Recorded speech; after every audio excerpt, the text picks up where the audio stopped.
누구나 인생의 압곡강을 건너갈 때 우리는 어떤 삶의 태도를 가져야 되는가, 오늘 야곱에 대한 말씀을 갖고 함께 말씀을 나누도록 하겠습니다. 창세기의 영어식 이름이 제네시스입니다. 여러분들 그 제네시스를 많이 들어봤죠? 요즘 창세기가 이렇게 마구 굴러다니고 있습니다. 그래서 참 현대인들의 제일 또 비싼 차기도 하고요. 성공한 사람들이 타는 차일 수도 있습니다. 그래서 사람들이 새롭게 자기의 부와 명성을 새롭게 얻었다는 의미로 아마 그 차들을 타고 싶어 하는지 모르겠습니다. 이 창세기는 말 그대로 이제 기원, 시작에 대한 그러한 책입니다. 그래서 우리가 인류 만물이 자연이 어떻게 창조됐고 그 다음에 인간이 어떻게 창조되었는가를 이 창세기를 통해서 보여주고 있고요. 그 다음에 창세기 속에서 보면 하나님께서 만드신 그러한 창조된 인간이 타락했고, 타락했지만 하나님이 어떻게 하십니까? 심판하시죠. 그 다음에 심판으로 끝나면 우리의 인생이 참 비참할 수밖에 없지만 하나님은 우리의 인생을 어떻게 하십니까? 다시 한번 구원하시는 모습을 나오게 됩니다. 그래서 이제 창세기 11장을 지나면서 여전히 인간이 그 바벨탑을 쌓고 범죄한 인간들을 위해서 하나님께서는 어떻게 합니까? 믿음의 한 사람을 부르세요. 믿음의 한 사람을 통해서 인류를 구원할 계획을 시작하는데 그 사람이 누구냐면 아브라함입니다. 그래서 아브라함으로부터 시작돼서 이삭과 야곱과 요셉에 대한 이야기, 그래서 4명의 족장들에 대한 이야기가 이 창세기에서 등장하고 있습니다. 근데 이 창세기에 등장하는 4명의 족장들을 보면 저희들의 인생, 나의 인생과 거의 비슷합니다. 나도 예수를 우리 비록 모태신앙이든 아니면 나중에 예수를 믿었든지 간에 우리는 믿음으로 누군가 나를 불렀습니다. 하나님이 부르셨든 아니면 누군가를 통해서 나를 믿음의 사람으로, 자녀로 부르셨다는 거죠. 그래서 바랄 수 없는 중에 바라는 그 믿음을 갖고 이제 신앙생활을 시작했던 저도 마찬가지입니다. 믿음의 1세대들이 있어요. 그 다음에 야곱의 인생, 이제 이삭의 인생을 보면 얘기했지만 이삭은 100배의 그러한 그 수확을 거두게 됩니다. 그래서 예수 믿고 난 다음에 그 다음의 자녀들을 보면, 그 다음의 삶을 보면 하나님이 값없이 베푸시는 은혜가 있어요. 왜냐하면 믿었다는 것 때문에 하나님이 그냥 은혜를 주세요. 그냥 주시는 게 많더라고요. 저 인생도 보면 믿고 나서 하나님이 기도하면 바로 응답해 주시고 제가 간구하는 것들이 응답되는 경우가 너무 많다는 거죠. 그러나 우리 인생이 예수 믿고 단순히 어떤 물질적으로 복을 받고 그 다음에 내가 성공한 그 이야기에서 끝나는 게 아니다라고 하는 거죠. 신앙은 거기 단계에서 대부분의 사람들이 끝나요. 그러나 우리 인생이 어디로 가야 되냐면 야곱의 인생으로 우리가 넘어가야 된다는 얘기입니다. 여러분들 그 야곱의 인생은 창세기 47장 9절에 보면 자기 인생을 그렇게 대변하고 있습니다. 창세기 40장 9절에 보면 같이 한번 읽어보겠습니다. 야곱이 바로에게 아뢰되 내 나그네 길의 세월이 130년이니라. 내 나이가 얼마 못되니 우리 조상의 나그네 길의 연주에 미치지 못하나 험악한 세월을 보내나이다. 여러분, 야곱의 인생은 자기 인생을 뒤돌아봤을 때 그가 자기 인생에 대해서 한마디로 딱 얘기하자면 험악한 인생이라는 거죠. 분명히 그의 아버지의 아버지, 할아버지는 예수 믿었고 그의 아버지는 이삭은 너무나 풍성한 은혜를 받았는데 그러면 하나님이 더 크게 줘야 되잖아요. 그 다음 세대에는 더 크게 줘야 되는데 이 야곱의 인생처럼 우리는 반드시 뭘 통과해요? 험악한 세월을 통과해야 된다는 거죠. 우리가 이제 아침마다 새벽마다 계속해서 출애굽의 얘기를 하지만 출애굽은 가나안 땅에 가기 위해서 반드시 거쳐야 되는 곳이 있어요. 그것이 뭐예요? 광야를 지나야 된다는 거죠. 광야를 지나지 않고서는 가나안 땅에 이를 수가 없는 거예요. 여러분들이 이제 다음에 또 요셉의 얘기를 하겠지만 요셉은 거저 얻어진 게 아니에요. 이 험악한 세월을 지나야지 요셉이 탄생하는 거예요. 그러니까 우리 인생도 진정 하나님이 주시고자 하는 진정한 복을 누리기 위해서는 이 험악한 시간을 지나셔야 돼요. 거저 얻어지면 얼마나 좋겠어요. 그것은 이삭의 삶이에요. 우리가 거기서 신앙의 우리의 수준이 머무를 수도 있어요. 그러나 우리는 어디까지 넘어가야 돼요? 이 야곱의 험악한 세월을 지나서 비로소 요셉의 창대함에 이르러야 된다는 얘기죠. 아멘이시죠? 그래서 이 험악한 세월이라고 하는 것은 영어로 보면 few and difficult라고 했어요. F-E-W-라고 했어요. 그것은 뭐냐면 그 선조들의 연조에 미치지 못하는 거죠. 자기는 그 아이들 말로 하면 잽도 안 되는 거죠. 얼마 못 살았다는 거죠. 별로 얼마 살지 않은 작은 시간들을 보내었지만 so difficult하다. 너무 어려운 시간들을 그의 인생 가운데 보냈다라고 그렇게 고백하는 겁니다. 그도 그럴 것이 여러분들 그 야곱이라는 뜻은 무슨 뜻이에요? 발 뒤꿈치를 잡았다는 뜻이에요. 창세기 26장, 25장, 26절에 그는 태어날 때부터 쌍둥이형 에서의 발 뒤꿈치를 잡았다는 거에서 그 야곱이라고 지은 거예요. 그 뒤꿈치를 잡은 거예요. 못 가게 가로막는 거예요. 붙잡는 거예요. 왜 그래요? 내가 갖겠다는 거죠. 그거는 발 뒤꿈치를 봐서 네가 갖지 말고 내가 갖겠다는 거죠. 그래서 그의 인생은 속이고 그 다음에 빼앗는 그러한 인생을 살았다는 거죠. 그래서 보면 26장으로 가면 어떤 일이 벌어집니까? 팥 한 그릇에 그의 형 에서의 장자권을 뺏습니다. 그 다음에 이어서는 뭐예요? 아버지를 속여서 아버지는 이제 털로 이제 에서는 털이 있었지만 야곱은 털이 없었어요. 그러니까 털까지 붙여서 아버지를 속여서 그만 뭐예요? 그 축복권을 아버지로부터 오는 그 장자권의 축복을 빼앗게 됩니다. 그러다 보니까 이 에서의 형 에서의 입장에서 뭐예요? 자기 동생 야곱이 죽일 놈이 되는 거예요. 왜? 자기 거 다 뺏어가니까. 그래서 어떻게 해요? 이 자기 동생을 죽이려고 합니다. 그래서 이제 살려면 어떻게 돼요? 도망을 쳐야 되는 거죠. 그래서 이제 도망을 가다가 베델이라는 곳에서 하나님을 만나게 됩니다. 그래서 하나님의 사닥다리가 오르락 내리락 하는 그 하나님의 그 꿈속에서 하나님의 앞으로 나갈 그의 인생을 보여주는 거예요. 그래서 이제 그의 그 외삼촌의 집으로 가게 됩니다. 그래서 이제 외삼촌 라반의 집에 가서 20년 동안 일을 하게 됩니다. 근데 20년 일하게 된 이유를 아시죠? 그의 아내 라헬, 예쁜 그 라헬을 얻기 위해서 20년을 일해요. 근데 20년을 일하게 만든 게 누구예요? 외삼촌 라반이었어요. 자기가 그동안에 살아왔던 인생을 어떻게 해서 남을 속이고 빼앗는 인생이었는데 그 외삼촌의 집에 가서 외삼촌에게 어떻게 하는 거예요? 속아 넘어가서 20년 동안 일하면서 드디어 이제 하나님의 뜻에 따라 가나안 땅으로 다시 돌아오게 됩니다. 그래서 이제 4명의 아내를 얻었고요. 11명의 아내를 얻었다. 11명의 이제 아들을 얻게 되는 거죠. 한 명은 누구야?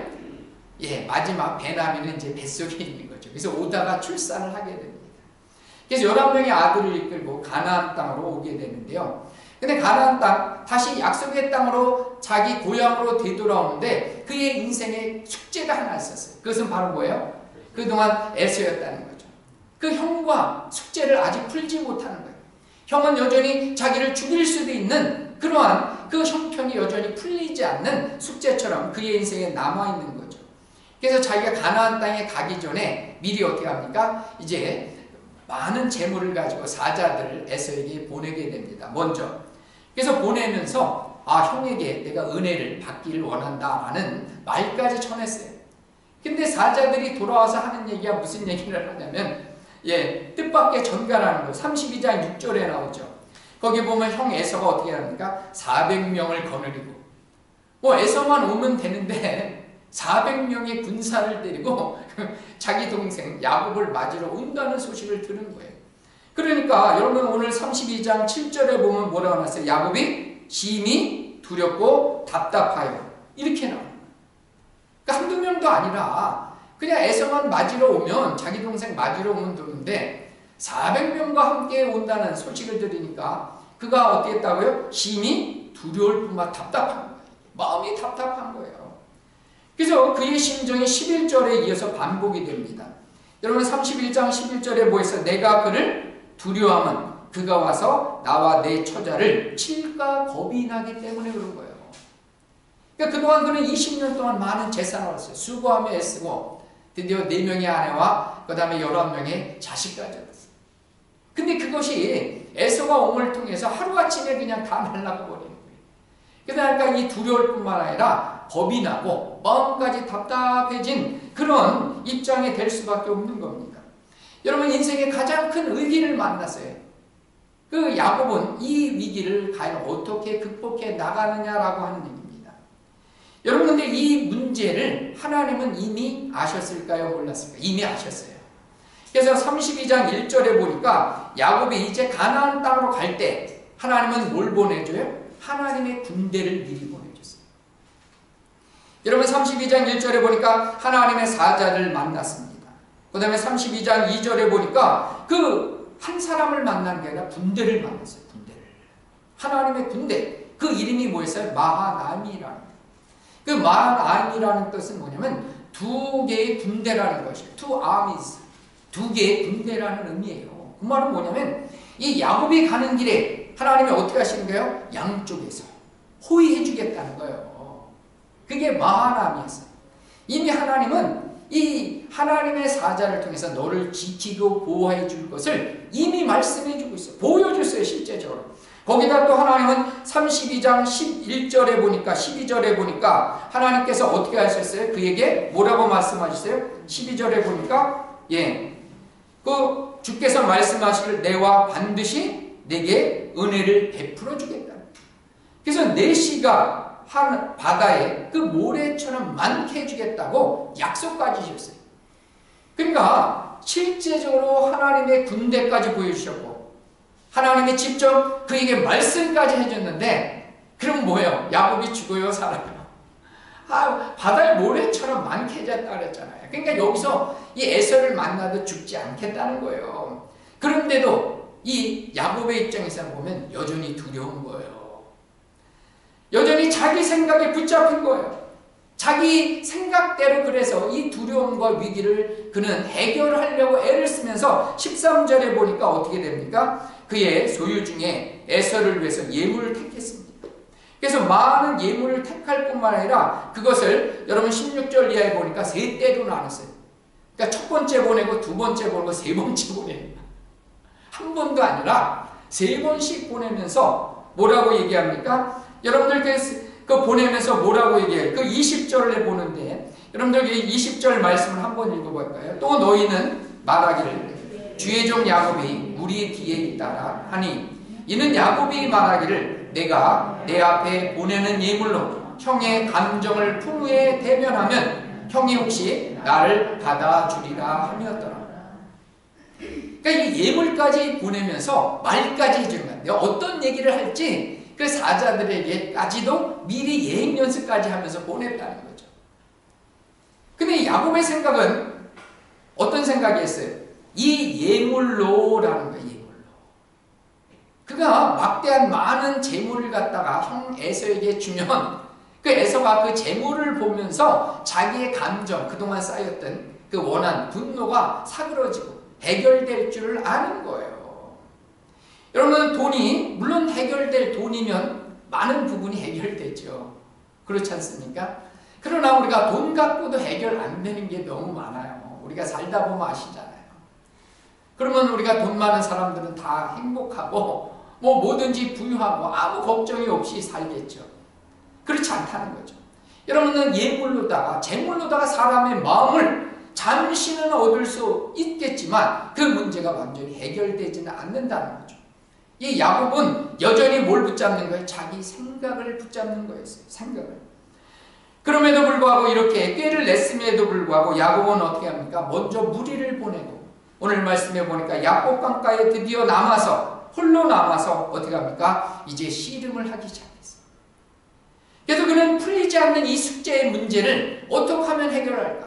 자기 인생에 닥친 이 엄청난 위기의 문제를 어떻게 해결할까 고민하다가 그래도 하나님의 생각이 나서 그는 이제 하나님 앞에 이제 나가기로 그는 작정하기 시작한 겁니다. 그래도 우리도 이 야곱처럼 우리 인생의 문제를 만났을 때 우리는 이 문제를 어떻게 해결할 것인가 라고 하는 부분입니다. 그래서 첫 번째는 우리 인생에는 뭐가 필요하다는 겁니까? 야곱 강가에 씨름이 필요하다는 겁니다. 누구나 이 씨름을 해야 되는 거죠. 그리고 이 씨름을 통과해야지만 비로소 이 뭐가 이루어져요? 하나님의 뜻이 이루어지는 겁니다. 여러분, 그래서 이 야곱 나루에서 먼저 가족들을 보내게 됩니다. 그리고 야곱은 홀로 남았는데요. 24절에 보니까 어떤 사람과 씨름한다고 나왔어요. 처음에는 내가 씨름하는 대상이 누군지 몰랐지만 나중에 그 사람이 누군지를 알게 되는 거죠. 여러분, 어떤 사람과 날이 새도록 그 씨름을 한다라고 했어요. 씨름을 벌이는 거예요. 그 씨름은 히브리어 말로 네바크라고 합니다. 그래서 이 네바크라고 하는 것은 먼지를 일으켜, 싸우다 보면 어떻게 돼요? 씨름 같은 데 보면 막 먼지가 일어나는 거잖아요. 그러니까 먼지가 일으키다라는 의미를 지니고 있다라고 합니다. 그래서 땅에 먼지가 일어날 정도로 격렬한 그런 싸움을 벌이고 있다는 얘기입니다. 근데 여러분, 그렇게 싸움을 벌였던 이유가 26절에 뭐라고 나와 있습니까? 그렇게 싸움을 벌였던 이유가 나와 있어요. 그냥 싸운 게 아니었어요. 야곱은 한번 읽어볼까요? 그가 이르되 날이 새려 하는 나로 가게 하라. 야곱이 이르되 당신이 내게 축복하지 않으면 가게 하지 아니하겠나이다. 아멘. 근데 실제적으로 보면 하나님은 이미 야곱을 축복하셨어요. 야곱을 축복하셨어요. 하나님의 꿈도 보여주시고 그 말씀도 하셨어요. 그럼에도 불구하고 그에게 없는 건 뭐예요? 실제 하나님을 만나는 구체적인 체험이 없는 거예요. 여러분, 우리는 하나님에 대해서도 알아요. 기도하면 응답되는지도 알아요. 하나님의 말씀대로 이루어지는지도 알아요. 그리고 하나님이 이미 축복도 받았어요. 이미 하셨어요. 하나님은. 여러분의 인생에 하지 않은 것이 아무것도 없어요. 그러나 우리는 때로는 야곱처럼 뭐가 있어야 돼요? 하나님을 진짜 만나는 축복이 있어야 돼요. 그러니까 그것을 바울은 예수의 흔적이다 이렇게 얘기했어요. 예수의 흔적이라고 하는데 우리가 그렇게 하나님을 실제로 만나는 은혜가 있어야 되는 거죠. 여러분, 그것이 있을 때 뭐예요? 우리는 진짜 하나님을 만나게 되는, 가짜로 하나님을 만났다는 게 아니라 살아계신 하나님, 나의 하나님을 만나는 것은 이 압복강에서 만나야 된다는 얘기입니다. 여러분, 그래서 이 야곱의 인생은 뭡니까? 그렇게 하나님 앞에 이제 믿음으로 이제 서게 되는 것이 바로 무엇 때문에요? 이 야복강가의 그런 씨름을 통해서 그의 인생이 변화되기 시작했다는 얘기입니다.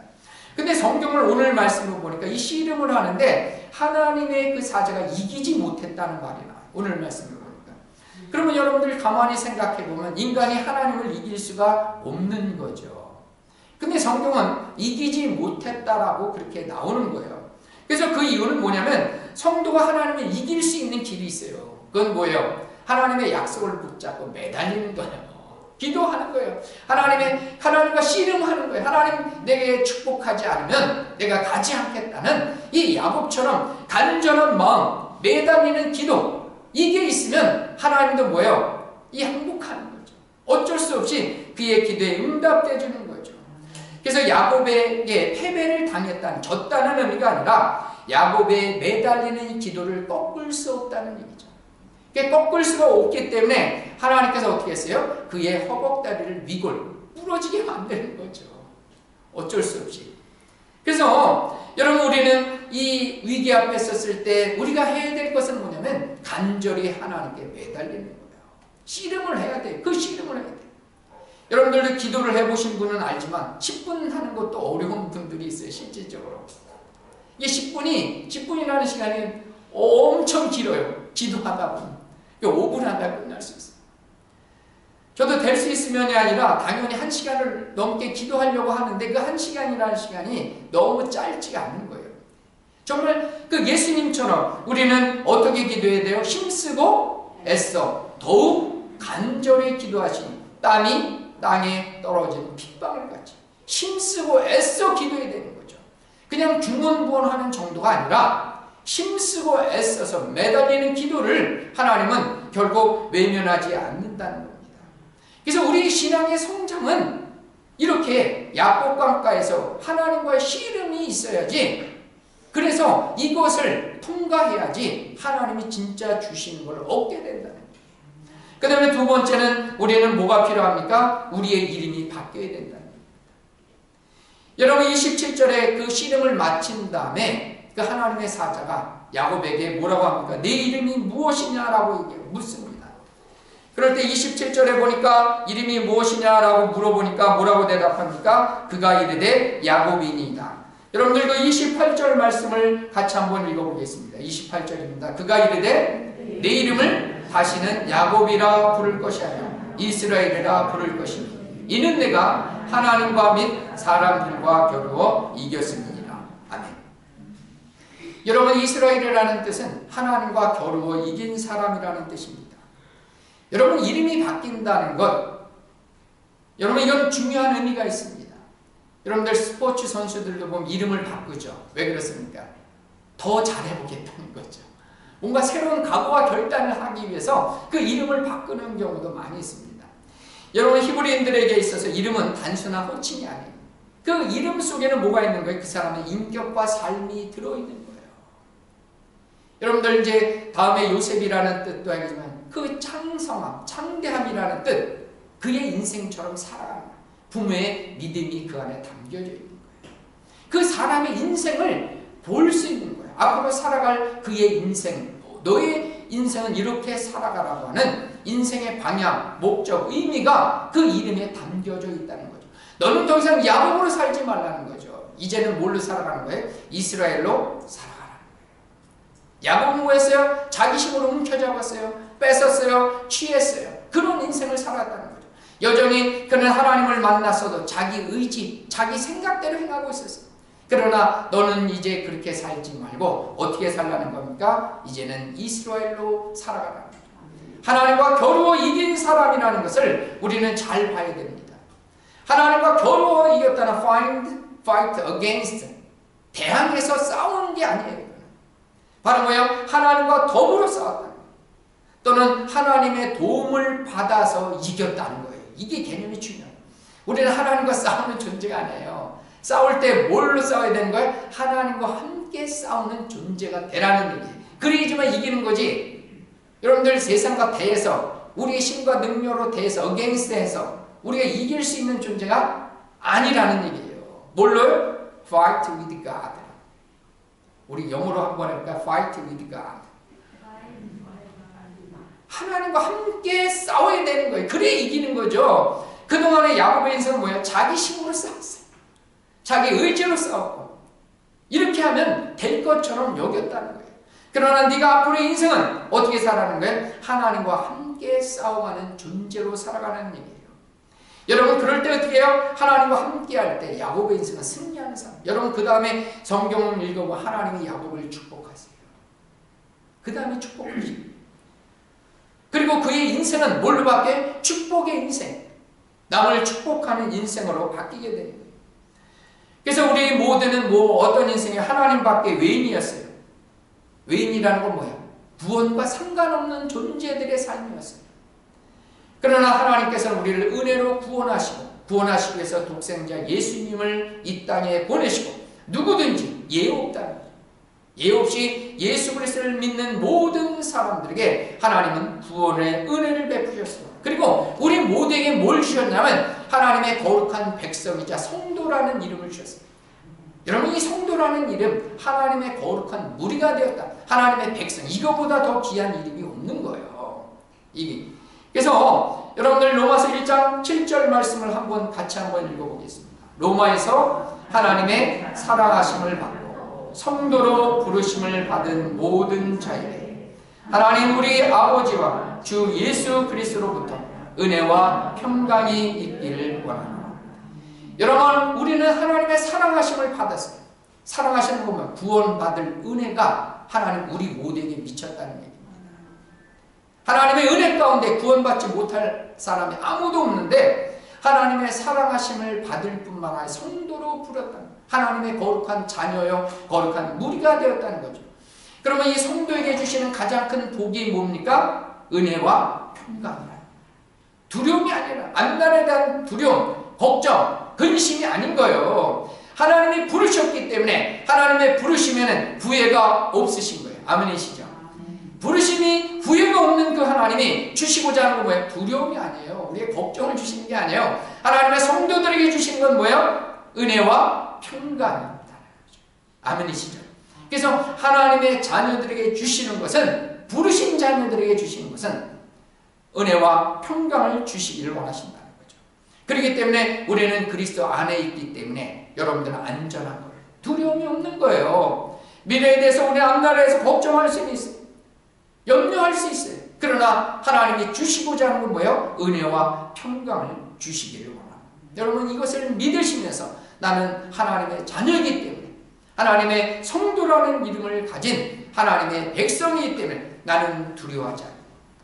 하나님 주신 진정한 평강 가운데 사시기를 예수님의 이름으로 축복합니다. 여러분, 세 번째는 하나님과 함께하는 삶을 살아야 한다는 겁니다. 여러분, 야곱의 인생은 얘기했지만 이제는 어떤 삶이 있어요? 그 야곱 강가에 씨름이 있고 난 다음에 그는 평생 어떻게 돼요? 허벅다리를 치었기 때문에 그는 절뚝거리며 절름발의 인생을 살아갑니다. 여러분, 그 절름발을 왜 허벅지를 치셨어요? 허벅지는 뭐야? 그의 힘에, 그의 그 허벅지는 그의 생산 능력의 상징이 되었고 힘의 상징이 되어 있어요. 그걸 하나님이 치셨어요. 그것은 뭐예요? 이제는 네 힘 갖고 살아가지 말라. 너와 함께 하신 하나님의 능력으로, 하나님의 힘으로 살아가는 존재가 되라는 얘기입니다. 그래서 여러분들 이제 야곱강 씨름이 있고 난 다음에 31절에 보니까 뭐라고 나옵니까? 31절에 이하에 보니까 그의 분이엘을 지날 때 해가 돋았고, 이렇게 나옵니다. 해가 돋았고, 야곱의 인생에는 드디어 새로운 태양이 떠오른 거예요. 새로운 해. 어제의 태양인 것 같지만 오늘 보는 그 태양은 하나님과 함께 보는 태양이 되는 거예요. 새로운 소망이 그에게 생기는 겁니다. 그래서 그의 인생 가운데 하나님이 함께 하시는 구체적인 체험이 생긴 거예요. 그러니까 이제 그는 어떻게 합니까? 33장 10절에 보니까 그래서 이제 에서를 만났을 때 그가 어떻게 고백하냐? 33장 그 다음 장 10절에 나옵니다. 예, 같이 한번 읽어볼까요? 야곱이 이르되 그렇지 아니하니이다. 내가 형님의 눈앞에서 은혜를 입었사오면 청하건대 내 손에서 이 예물을 받으소서. 내가 형님의 얼굴을 배운 줄 하나님의 얼굴을 본 것 같사오면 형님도 나를 기뻐하시니이다. 아멘. 여러분은 재물을 앞세우지 않아요. 재물은 나중이었어요. 재물을. 이제는 뭐가 중요한 거예요? 하나님의 은혜를 입었어요. 그가 기도 가운데 이제 발견한 건 뭐예요? 하나님의 은혜와 사랑, 평강을 발견한 거예요. 그것이 있고 그 다음에 뭐예요? 이제는 기꺼이 선물도 드릴 수 있는 거죠.